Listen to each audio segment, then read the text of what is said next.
Nous, avec Rueil, on a passé une saison, je pense, importante pour le club. On a réussi à faire mieux que les objectifs qui étaient fixés. On avait fait l'année dernière les playoffs pour la première fois de l'histoire du club et cette année on a été plus performant, même si on a mal fini sur les playoffs, mais on a terminé troisième. Et on est très content de cette saison. C'est une saison qui continue à pérenniser le club à ce niveau-là et à continuer à avancer dans une Nationale 1 de plus en plus ambitieuse. Alors pour Tremblay, on a fait une saison mi-figue, mi-raisin. On a fait plutôt 2 saisons en une. Une première partie de saison où on a eu beaucoup de blessés, ce qui nous a valu un classement difficile. Et une deuxième partie où on a fini dans les meilleurs bilans sur les matchs retour. Donc voilà, une saison mitigée, mais un maintien.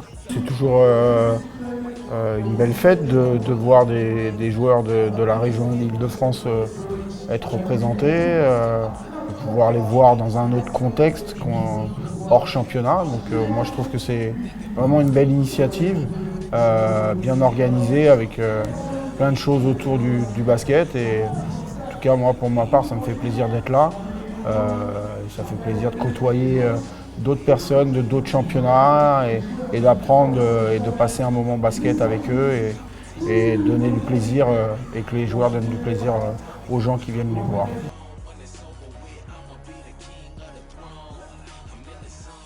Voilà, il va mieux en parler de moi parce que c'est un joueur de chez lui. Je crois que c'est la deuxième année qu'il est MVP. C'est un excellent joueur, moi je trouve, qui a beaucoup de qualité.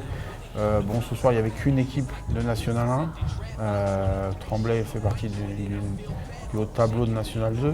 Et je pense que ce joueur-là, Kamel l'a eu aussi à l'époque en National 1, déjà il y a pas mal d'années à Juvisy. Et je pense qu'il a montré, même si ça reste un All-Star Game, c'est un joueur qui mériterait, je pense, d'aller voir un petit peu ce qui se passe au-dessus. Je le connais depuis l'âge de 16 ans, c'est quelqu'un que j'ai formé en fait, au niveau de mon club d'origine. Donc, je pense qu'il est sous-coté par rapport à ses qualités dans les différents championnats. Et je pense qu'un peu comme dit Julien, il mériterait vraiment de goûter à la Nationale 1 et de prouver qu'il est capable d'avoir ce niveau-là. Et je pense qu'il l'a sans problème.